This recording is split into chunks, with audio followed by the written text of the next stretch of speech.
আজকের গল্পটি এবং চরিত্র পুরোটাই কাল্পনিক। আপনাদের যদি গল্পটি ভালো লেগে থাকে প্লিজ শেয়ার করবেন এবং কমেন্ট সেকশনে জানাবেন নেক্সট পর্বের জন্য। গল্পের নাম খারাপ ছেলে।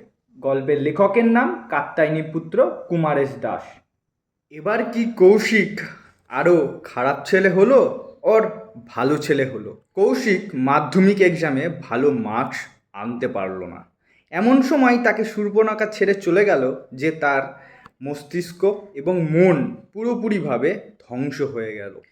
কৌশিকের মনে যে গভীর দাগ কাটল শূর্পণখা আর মোহিনীর জন্য, সেই দাগ ফিউচারে ভয়ঙ্কর রূপ নিল আর সব মেয়েরা খারাপ হয় এটা ভাবতে লাগলো।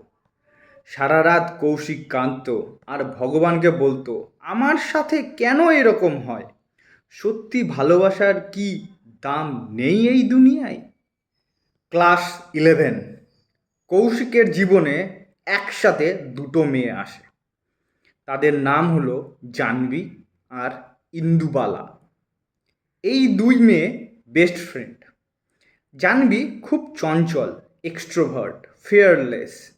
ইন্দুবালা খুব শান্ত, ইন্ট্রোভার্ট, ফেয়ারলেস। কৌশিকের সাথে প্রথম আলাপ হয় জাহ্নবীর।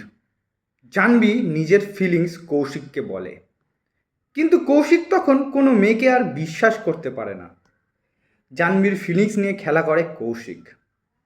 জাহ্নবী তার সব কিছু দিয়ে কৌশিককে কাছে আনার ট্রাই করে, কিন্তু মোহিনী আর শূর্পণখার যে ট্রমাটা জন্য কাছে যেতে পারে না কৌশিক। ইন্দুবালা একদিন ফ্রেন্ডসদের কাছে বেট লাগায় যে কৌশিককে প্রপোজ করলে কৌশিক হ্যাঁ যদি বলে তাহলে সে বেটে জিতে যাবে।